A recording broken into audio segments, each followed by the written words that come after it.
नमस्ते दोस्तों, मैं रोहित। मैं आप सभी का स्वागत करता हूं हमारे प्यारे से यूट्यूब चैनल लर्निंग पढ़ाकू में। जैसे कि बहुत दिनों से वीडियो नहीं आ रही थी, उसके लिए मैं क्षमा प्रार्थी हूं, क्योंकि कुछ निजी कारणों के कारण वीडियो नहीं आ रही थी। तो अब फिर से इस कॉन्स्टिट्यूशन की सीरीज को फिर से पुनः उसी रफ्तार में चलाया जाएगा। अब आपको कोई दिक्कत नहीं होगी, वीडियो रेगुलर आएंगी इस सीरीज में। तो इसी कॉन्स्टिट्यूशन के सीरीज को आगे बढ़ाते हुए आज हम लोग जानेंगे हमारे कॉन्स्टिट्यूशन का कैसे इवोल्यूशन हुआ। तो इवोल्यूशन कैसे कैसे हुआ उसके बारे में जानेंगे, उसमें क्या क्या घटनाएं घटी उसके बारे में जानेंगे। तो हमारा जो इंडियन कॉन्स्टिट्यूशन है वो दुनिया का सबसे लिखित कॉन्स्टिट्यूशन है, सबसे लंबा लिखित कॉन्स्टिट्यूशन। तो ये इतना लंबा क्यों हुआ, इसके पीछे का भी कारण ये सीरीज जैसे जैसे ये इवोल्यूशन ऑफ इंडियन कॉन्स्टिट्यूशन को हम लोग आगे पढ़ते जाएंगे, आप लोग को ये क्लियर हो जाएगा क्यों लंबा हुआ ये। तो लेकिन इसकी शुरुआत अभी जो हम लोग आज़ाद हुए उसके बाद संविधान लिखाया गया, तो उससे शुरुआत नहीं हुई। इसकी शुरुआत अंग्रेज के ही समय से हुई। ठीक, इसकी कहानी ब्रिटिश राज के समय से स्टार्ट होती है, जब कानून जो बनाए गए थे तो हम लोग पे राज करने के लिए बनाए गए थे, ना कि हम लोग के फायदे के लिए बनाए गए थे। तो बिना समय गंवाए चलिए हम लोग टाइम ट्रेवल करते हैं 1965 में, जब ब्रिटिश ने पहली बार भारत में अपना पॉलिटिकल कंट्रोल जमाया था। तो सबसे पहले बैटल ऑफ बक्सर हुआ।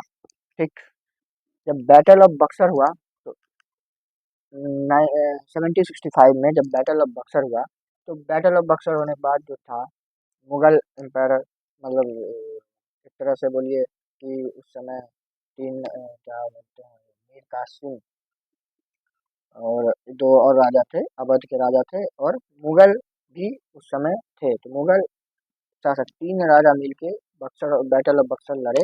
वहाँ ईस्ट इंडिया कंपनी की जीत हो गई। तो वहाँ पे एक फेमस ट्रीटी साइन हुई, बैटल ट्रीटी ऑफ इलाहाबाद। जिस ट्रीटी ऑफ इलाहाबाद के अंदर में जो ईस्ट इंडिया कंपनी थी उसको दीवानी राइट दे दिया गया। क्या दे दिया गया? दीवानी राइट, कि आप जो है रेवेन्यू कलेक्ट कर सकते हैं। कहाँ का? बंगाल का और बिहार का, उड़ीसा का। ठीक, और what state started as a trading company now. और इसी के साथ साथ ये ट्रेडिंग कंपनी अब क्या क्या स्टार्ट हो गई। अब ये कंट्रोल बहुत इसको जब से दीवानी राइट था इनका कंट्रोल बढ़ गया कुछ टेरिटरी में, जैसे बंगाल, बिहार और उड़ीसा का टेरिटरी में इनका कंट्रोल बढ़ गया। वहाँ से ये लोग रेवेन्यू कलेक्ट करते थे डायरेक्टली। मतलब ये समझ लीजिए एक तरह से नींव रख दिया गया कि अब यहाँ से हम ये ट्रेडिंग कंपनी से अब इंपेयर मतलब शासन करने में आ गई। तो ये पहली बार था जब ब्रिटिश का पॉलिटिकल प्रेजेंस हुआ था। कहाँ? इंडिया में, हमारे भारत में पॉलिटिकल प्रेजेंस हुआ था। ये पहला घटना था। दूसरा घटना घटी आपको 1858 में, जब कंपनी रूल को खत्म किया गया। ठीक, कंपनी रूल को जब खत्म किया गया 1950, कब खत्म किया? तो 1957 का जो रिवॉल्ट हुआ था, जिसको हम लोग फर्स्ट वार ऑफ इंडिपेंडेंस भी बोलते हैं, उसके बाद ब्रिटिश पार्लियामेंट ने बोला बस अब कंपनी से नहीं होगा, मतलब अब कंपनी यहाँ पे कंपनी से नहीं होगा, अब हम लोग को इंटरफेयर करना पड़ेगा। तो 1958 में क्राउन ने रूल अपने हाथ में ले लिया। इंडिया बन गया एक ब्रिटिश कॉलोनी। डायरेक्ट रूल हुआ, जो कि डायरेक्टली रूल होगा किसके द्वारा? क्वीन के द्वारा। क्वीन उस समय कौन थी? Elizabeth first.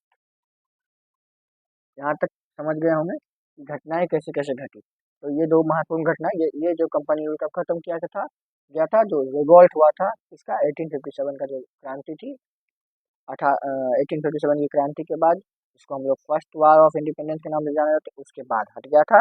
और इसमें क्या, ब्रिटिश को डायरेक्ट कंट्रोल दे दिया गया था। ब्रिटिश पार्लियामेंट को डिसाइड कर लिया था कि अब सारा डायरेक्ट कंट्रोल हम लेंगे, कंपनी रूल खत्म कर दिया, कंपनी अब कोई अधिकार नहीं कंपनी के पास। उसके बाद 1958 में इंडिया ऑफिशियली क्या बन गया? ऑफिशियली बन गया ब्रिटिश कॉलोनी, जो भी हम बताएं। और इसके बाद ही एक तरह से ब्रिटिश गवर्नमेंट का रूल और रेगुलेशन इंडिया में गवर्न होने लगा। अब आते हैं अगला पड़ाव क्या था, अगला पड़ाव क्या था, तो अगला पड़ाव था 1934 में का। 1934 में एम एन रॉय जो थे वो प्रपोज किए कॉन्स्टिट्यूएंट असेंबली के बारे में, जब आज़ाद मतलब अभी आपको ये हम दे रहे हैं सिर्फ एक ओवरव्यू कैसे कैसे चला बात। तो 1944 का, तो उस समय क्या थी, तो उस समय आज़ादी का जो लड़ाई था वो बहुत तेज हो गया था, बहुत तेज हो गया था, उसने तेजी पकड़ लिया था। पर सवाल ये था कि आज़ादी के बाद हमारा सिस्टम कैसे चलेगा। ठीक, सिस्टम के लिए कुछ चलने के लिए कुछ तो रूल रेगुलेशन होना चाहिए ना, रूल रेगुलेशन नहीं होगा तो सब अपने एक दूसरे को ही मारने लगेंगे, हम राजा बनेंगे, हम राजा बनेंगे, या इनके विरुद्ध कोई काम हुआ तो वो उसको मारेंगे। तो इसलिए सिस्टम कैसे चलेगा उस समय। तो 1934 में एम एन रॉय ने पहली बार इसका प्रपोज किया, कॉन्स्टिट्यूएंट असेंबली का आइडिया प्रपोज किया। यह एक रेवोल्यूशनरी सोच थी कि भारत अपना संविधान खुद बनाए। ठीक, भारत क्या था, भारत अपना संविधान खुद बनाए, इसलिए प्रपोज किया गया, बताया गया एम एन वाई को, यही है हमारे, यही है एम एन वाई, ये उनका फोटो है। और ये उस समय का जो है जब आज़ादी का लड़ाई जो चल रहा था उस समय का। तो as a freedom movement grow stronger, India began to ask an important question, if we become free, अगर हम लोग फ्री हो जाते हैं तो हम कैसे गवर्न करेंगे और कैसे कैसे गवर्न होगा। तो इसका डिमांड, इसलिए डिमांड किया गया कॉन्स्टिट्यूएंट असेंबली का, किसके द्वारा, एम एन वाई ने 1934 में कॉन्स्टिट्यूएंट असेंबली को का के लिए डिमांड किया गया।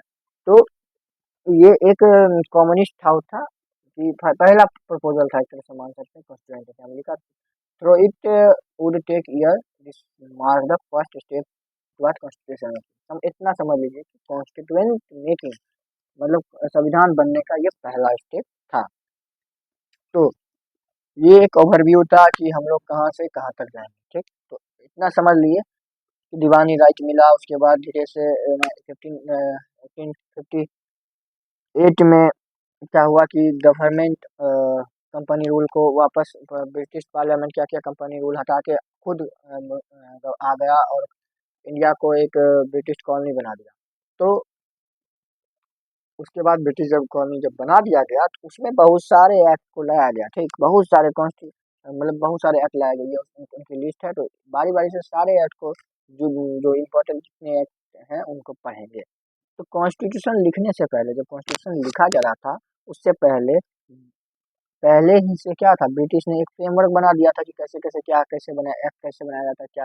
ये फ्रेमवर्क एक तरह से था कि, बना कर दिया था कि कोर्ट, काउंसिल, लॉ और गवर्नेंस सिस्टम कैसे चलेगी। यह एक्ट भी अभी भी इंडिया के सिस्टम में कहीं ना कहीं जिंदा है, जितना एक्ट है ये इंडिया के सिस्टम में कहीं ना कहीं जिंदा है। तो चलिए हम लोग बारी बारी से एक एक एक्ट को पढ़ते हैं। जैसे पहला है आपको regulating act 1773, act of settlement 1781, Pitt's India act 1784, act of 1786, charter act, चार चार्टर एक्ट आया। फिर पहला गवर्नमेंट ऑफ इंडियन एक्ट आया। ठीक, उसके बाद इंडियन काउंसिल एक्ट आया, इंडियन दो काउंसिल, तीन तीन, ये मेन इंपॉर्टेंट एक्ट है Indian council act 1909, morally Minto reform, इसको दूसरे नाम से जाना जाता है, मॉन्टेगो चेम्सफोर्ड रिफॉर्म, ये गवर्नमेंट ऑफ इंडिया एक्ट 1990 का दूसरा नाम है। उसी तरह से बहुत सारे मतलब रिफॉर्म होते होते यहाँ तक आपको Indian evidence act, sorry Indian independent act 1947 तक हम लोग पहुँचे। इसके बाद हमारा भारत क्या हुआ, आज़ाद हो गया। ठीक, इंडियन 1947 का जो इंडियन इंडिपेंडेंस एक्ट के ने इंडिया को आज़ाद कर दिया। ठीक, तो सबसे पहले हम लोग इंडियन ये रेगुलेटिंग एक्ट 1773 को पढ़ते हैं। तो ब्रिटिश पार्लियामेंट का पहला कदम था ये, समझे, फर्स्ट अटेम्प्ट था पार्लियामेंट के द्वारा कि कंपनी पर जो कंट्रोल करने का ये पहला अटेम्प्ट था। ठीक, the regulating act of 1773 was the first attempt by the British parliament to control the East India company activity. तो ईस्ट इंडिया कंपनी का जो एक्टिविटी था उसको कंट्रोल करने का पहला एक्ट था कौन, रेगुलेटिंग एक्ट 1773। इसके कुछ की फीचर्स हैं जिसमें जो इनमें हुए थे, इसमें हुए थे तो वो जान लेते हैं। सबसे पहला, द गवर्नर ऑफ बंगाल जो थे, जो उस समय गवर्नर ऑफ बंगाल थे, उनको क्या किया, गवर्नर जनरल बना दिया गया। क्या किया, गवर्नर जनरल ऑफ बंगाल बना दिया गया। यहाँ थोड़ा मिस्टेक हो गया, या बंगाल। ठीक, उसको क्या था, जो गवर्नर ऑफ बंगाल था उसको क्या बना दिया, गवर्नर जनरल ऑफ बंगाल बना दिया। And executive council of 4 member was created to assist him, और क्या किया, 4 मेंबर का काउंसिल बना दिया जो कि गवर्नर जनरल को क्या करेगा, असिस्ट करेगा, सहायता देगा। और पहला गवर्नर जनरल किसको बनाया गया, वरेंग हेस्टिंग को बना दिया गया, क्या चीज, पहला गवर्नर जनरल। और इसी के तहत सुप्रीम कोर्ट का एस्टेब्लिश हुआ। अब ये क्वेश्चन आता है कि सुप्रीम कोर्ट एस्टेब्लिश कब हुआ था, फिर कलकत्ता में सुप्रीम कोर्ट को एस्टेब्लिश किया गया 1774 में। इसमें सर एलिजा इम्फे इम्फे जो है चीफ जस्टिस बनाए गए थे, और उनके साथ 3 जज थे। This act began the process of centralised British administration, और एक तरह से इस एक्ट को माना जाता है कि यहाँ से जो था ब्रिटिश पार्लियामेंट अपना एडमिनिस्ट्रेशन को सेंट्रलाइज रूप से चलाना स्टार्ट कर दिया गया। तो governor general of Bengal was made superior to governor of Madras and Bombay. Governor general जो था बंगाल का वो सुपीरियर, उससे वो उसको सुपीरियर बना दिया, सबसे हाई बना दिया था। इसमें मद्रास और बम्बई से के गवर्नर से भी हाई बना दिया गया था, which were independent for each other earlier, जो कि पहले से भी कुछ हद तक इंडिपेंडेंट थे, मतलब इतना समझ लीजिए गवर्नर के रूप में जाए उसको गवर्नर जनरल बना दिया। Court of director were asked to report on revenue. अब कोर्ट ऑफ डायरेक्टर को रेवेन्यू को लेके, मिलिट्री को लेके, सिविल अफेयर को, कंपनी का सिविल अफेयर को लेके इंडिया में ब्रिटिश गवर्नमेंट को रिपोर्ट करने का काम किसका दे दिया, कोर्ट ऑफ डायरेक्टर को दे दिया। ये कुछ रेगुलेटिंग एक्ट का फैक्ट था। अब बात करते हैं एक्ट ऑफ सेटलमेंट 1781 का। इसमें क्या था, ये जस्ट एक्ट ऑफ सेटलमेंट जो था इसको हम लोग डिक्लेरेटरी एक्ट 1981 भी कहते हैं। यह एक्ट क्या किया गया, जो फिक्स, सिर्फ ये एक्ट फिक्स एक तरह से अमेंडमेंट के रूप में लाया गया था, जो कि रेगुलेटिंग एक्ट का ये अमेंडमेंट था, जो रेगुलेटिंग एक्ट में जो गड़बड़ी हुई थी उसके रूप में लाया गया था इसको। जो मतलब रेगुलेटिंग एक्ट में जो कंफ्यूजन हुआ था कि सुप्रीम कोर्ट और बंगाल के लोग टकरा रहे थे, तो तब आया था ये एक्ट, ठीक, इसको हम डिस्क्रिमिनेटरी एक्ट भी बोलते हैं। इसमें स्पेशली सुप्रीम कोर्ट क्या पावर को डिफाइन कर दिया गया था, और जो 4 मेंबर का जो एग्जीक्यूटिव बनाया गया था उसको 3 कर दिया गया, काउंसिल मेंबर को जो 4 किया गया, 4 से 3 कर दिया गया था, बस इतने हैं। उसके बाद एक फिर इम्पोर्टेंट एक्ट आया, पोर्ट पिट इंडिया एक्ट 1784। इसको ये नाम British parliament, sorry British minister, prime minister जो थे विलियम पिट्स के नाम पर रखा गया इस एक्ट को। ये ये एक्ट सेपरेट कर रहा था कॉमर्शियल और पॉलिटिकल पावर को अलग अलग कर दिया था, ठीक। इसमें कोर्ट ऑफ डायरेक्टर के हाथ में क्या दे दिया था, ट्रेड को हैंडल करना, और बोर्ड ऑफ कंट्रोल, ठीक, बोर्ड ऑफ कंट्रोल सब supervise political matter. This dual system was called double government. एक तरह से समझ लीजिए फिट इंडिया एक्ट में डबल गवर्नमेंट दे दिया गया था कि board of control political matter में ध्यान देगा और कोर्ट ऑफ डायरेक्टर ट्रेड को हैंडल करेगा, ठीक। ये एक तरह से इंट्रोड्यूस यहाँ कर दिया था डबल गवर्नमेंट को। The governor general council was reduce, और जो गवर्नर जनरल का काउंसिल था उसमें भी रिड्यूस कर दिया गया, और and he was given a casting vote to make him more power. इसमें कास्टिंग वोट को भी इंट्रोड्यूस किया गया कि बताया गया कि इसका उसको पावर दे दिया जाए कास्ट वोट का, गवर्नर जनरल को, और भी इसमें मजबूत करने की कोशिश की गई। उसके बाद आया आपको एक्ट ऑफ 1786। ये जो एक्ट था इसमें इन 1786 लॉर्ड कॉर्न वैलिस को चाहिए था और पावर, ठीक, ज़्यादा पावर चाहिए था। तो this act allow him to override the executive council, ठीक। अब ये पावर इसको एग्जीक्यूटिव काउंसिल से भी आगे बढ़ उठ के दे रही थी।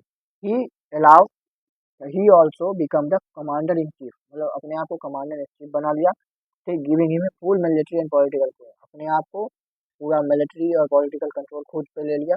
कार्नवेलिस become the first effective ruler of British India, पहला इफेक्टिव रूलर रहा ब्रिटिश इंडिया, लॉर्ड कार्नवेलिस, ठीक। ये मतलब मिलिट्री का भी बॉस बन गया, इसलिए इसको कमांडर इन चीफ, मतलब एक तरह से वही, मतलब ये सीधा ये समझ लीजिए कि ये जो था, ये ये बस इस एक्ट को लगा था कि अपने आप को बहुत ज़्यादा पावरफुल बनाना, कुछ ज़्यादा कुछ इम्पोर्टेंट एक्ट नहीं है। अगला है charter act 19 sorry 1790।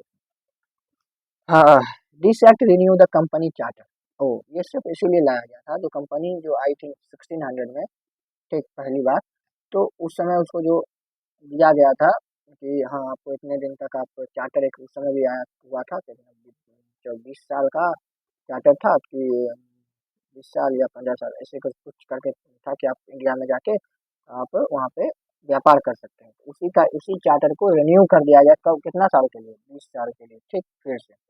It introduced written regulation for internal governance। इसमें थोड़ा इंटरनल गवर्नेंस को में रिटर्न लिखावट वाला का कर दिया गया, इंट्रोड्यूस किया गया। This rule cover right, property and justice for India. इस रूल से मतलब इंडियन के राइट्स को, प्रॉपर्टी को और जस्टिस मिले, ठीक, इस पे थोड़ा सा फोकस किया गया था। This was the beginning of rule by written law, not a royal. मतलब सीधा समझ लीजिए, चार्टर एक्ट 1793 में पहली बार कानून को लिखा गया, न कि राजशाही तरीका से, जैसे राजा लोग फैसला सुनाते थे उस तरह से नहीं सुनाया गया, पहली बार लिखित लॉ लाया। इससे क्या हुआ, जो इंडियन के राइट्स थे, इंडियन के प्रॉपर्टी थे, इंडियन को जस्टिस मिलने का था, इसमें थोड़े से सुधार आए। अगला है चार्टर एक्ट 1813। 1813 चार्टर एक्ट में very important milestone was the charter act 1813, ठीक। It ended the company monopoly of trade with India. सबसे पहला बात, मोनोपोली को खत्म कर दिया गया इंडिया में, कि ट्रेड का मोनोपोली जो इंडिया में चल रहा था कंपनी का, उसको खत्म कर दिया गया, सिर्फ और सिर्फ किस पे, किसको छोड़ के, टी और चाइना ट्रेड, ठीक। टी और चाइना चाइना का ट्रेड को छोड़ के, ठीक, सब ने जगह मोनोपोली खत्म कर दिया था। For the first time the company was asked to spend 1 lakh per year on education. पहली बार बोला गया कि 1 लाख रुपए आपको पर साल एजुकेशन में खर्च करना पड़ेगा।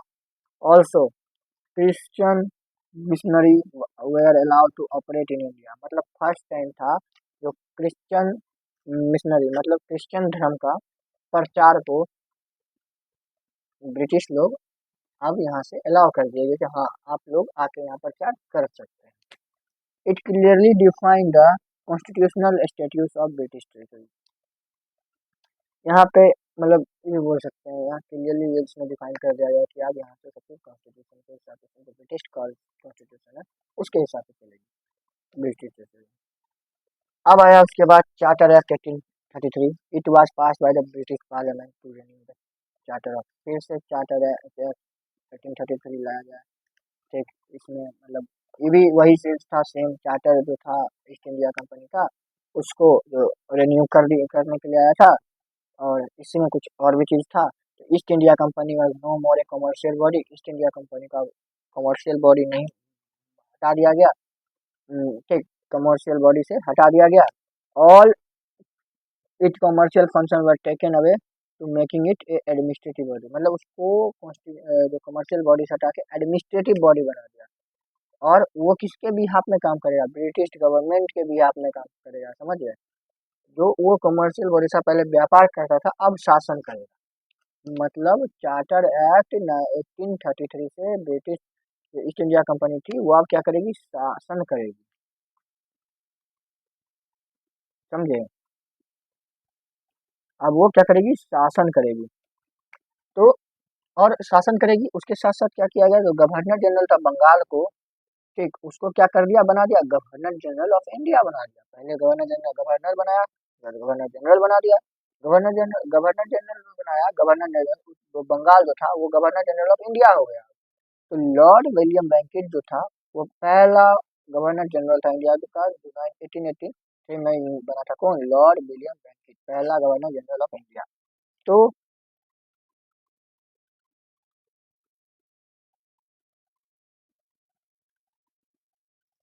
हो रहा है क्या, हाँ, चलिए। उसके बाद इसमें बहुत चीज हुआ था। All the legislative power of British India went went in the hand of governor general. जितना भी लेजिस्लेटिव पावर था ब्रिटिश इंडिया का, सारा किसके हाथ में आ गया? गवर्नर जनरल के हाथ में आ गया। The number of member of the governor general council was again fix to 4। फिर से वापस जो 4 से 3 हो रहा था, 4 से घटाया जा रहा था, उसको फिक्स कर दिया किस पे? 4 पे फिक्स कर दिया गया, ठीक। A law member was added in governor general council, और एक लॉ मेंबर को ऐड किया गया किसमें? गवर्नर जनरल काउंसिल में, लॉ मेंबर को, ठीक, कानूनी मेंबर को, जिसका नाम था lord Macaulay. Was design as a fourth member. चौथा मेंबर को जो ऐड किया गया वो थे लॉर्ड मैकॉले थे, ठीक। ये है Lord Macaulay. The Charter Act of 1833 is considered to be an attempt to codify all the Indian law। जितना भी इंडियन लॉ था उसको एक तरह से यहाँ पे कॉडिफाई करने का काम किया गया, कॉडिफाई। और जो पहला लॉ कमीशन उस समय सेटअप किया गया इसी चार्टर के अंदर में, जिसका चेयरमैन कौन थे? लॉर्ड मैकॉले को बनाया गया था। और ये जो गवर्नर जनरल का काउंसिल थे उसमें भी चौथे मेंबर के रूप में थे। तो मतलब लॉ जो मेंबर थे, एक यही लॉ मेंबर चाहिए था, वो यही थे, लॉर्ड मैकॉले थे। इनको चेयरमैन के रूप में पहला लॉ कमीशन में बनाया गया, किसको? लॉर्ड मैकॉले को, याद रखने वाली चीज है। तो आज पहली भाग था जिसमें हम लोग जाने कि कैसे मतलब हमारे कॉन्स्टिट्यूशन या जो मतलब ये वो एक्ट थे, समझ लीजिए ना, कि जो जिन्होंने ब्रिटिश राज का शुरुआती गवर्नेंस की नींव रखी थी, ठीक। अभी तक हम लोग जितना भी पढ़े वो था एक शुरुआती गवर्नेंस का नींव, कि हाँ मतलब ऐसे ऐसे चला। अब अब चला, अब जो आएगा, अब जो आएगा मैथ पढ़ेंगे उसमें, ठीक, उसमें देखेंगे क्या कि जो कॉन्स्टिट्यूशन जिसमें क्या हुआ कि ब्रिटिश जो ब्रिटिशर थे वो और भी पावरफुल एक्ट लाए, किस लिए? इंडिया पे कंट्रोल बढ़ाने के लिए, ठीक। जैसे जिसमें बहुत सारे एक्ट लाए, जिसमें मतलब बहुत सारे एक्ट लाए, जो नेक्स्ट वीडियो में पढ़ेंगे कुछ एक्ट को, जिसमें क्या थे वो अपने पावर को बढ़ाए। तो अगर आपको अभी तक के में सेशन में अगर कोई दिक्कत आया होगा तो अपना क्वेश्चन जो है कमेंट बॉक्स में डाल दे सकते हैं। तो मेरा ये बस आपसे एक प्रश्न है कि अभी तक में 1773 से लेके 1833 तक जो ब्रिटिश ने जो अपना जो स्लोली ग्रिप को टाइट किया, ठीक, धीरे धीरे टाइट किया ग्रिप को, इंडिया पे शासन किया। बट डू यू क्या आप जानते हैं कि मतलब जो ईस्ट इंडिया कंपनी है वो कब अपना जो कमर्शियल पावर है वो खत्म हो गया था? अभी मैंने जस्ट बात किया इस टॉपिक पे, तो अपना कमेंट में राय जरूर बताइएगा। और कब इंडिया में पहली बार उनको चांस मिला, कब? एडमिनिस्ट्रेशन का, अपने मेरिट पे। तो जल्दी से बताइए, अभी तुरंत हमने बात किया है, तो ये कमेंट में अपना जवाब दे दीजिएगा, ठीक। तो अगले भाग में हम लोग पढ़ेंगे चार्टर एक्ट 1853 में का, गवर्नमेंट ऑफ इंडिया एक्ट 1858 का, और इंडियन काउंसिल एक्ट 1861 और इंडियन काउंसिल एक्ट 1892 को। ये सब जो एक्ट हैं ये एक्ट हैं, ये एक्ट जब क्या किया गया, इस एक्ट से और भी पावरफुल हो गए कौन? ब्रिटिश, ठीक। ब्रिटिश गवर्नमेंट और भी पावरफुल हो गए। तो ये एक्ट को हम लोग पार्ट 2 में पढ़ेंगे, ठीक। तो चलिए आज की क्लास को यहीं समाप्त करते हैं। आपको अगर ये वीडियो अच्छा लगा हो तो लाइक और सब्सक्राइब करें हमारे पेज लर्निंग पढ़ाकू को। अगर आपको इस वीडियो का पीडीएफ फॉर्म में इस पूरा स्लाइड पीडीएफ में चाहिए तो लर्निंग पढ़ाकू के टेलीग्राम पेज पे आपको इसका पीडीएफ मिल जाएगा। और हमारा एक इंस्टाग्राम पेज भी है, इस पे छोटे बड़े अपडेट आते रहते हैं। तो इंस्टाग्राम पे पेज को जरूर फॉलो करें और फेसबुक पेज को भी जरूर फॉलो करें, इस पर भी छोटे बड़े अपडेट आते रहते हैं। तो हमारे साथ जुड़े रहे। अगले वीडियो के लिए धन्यवाद।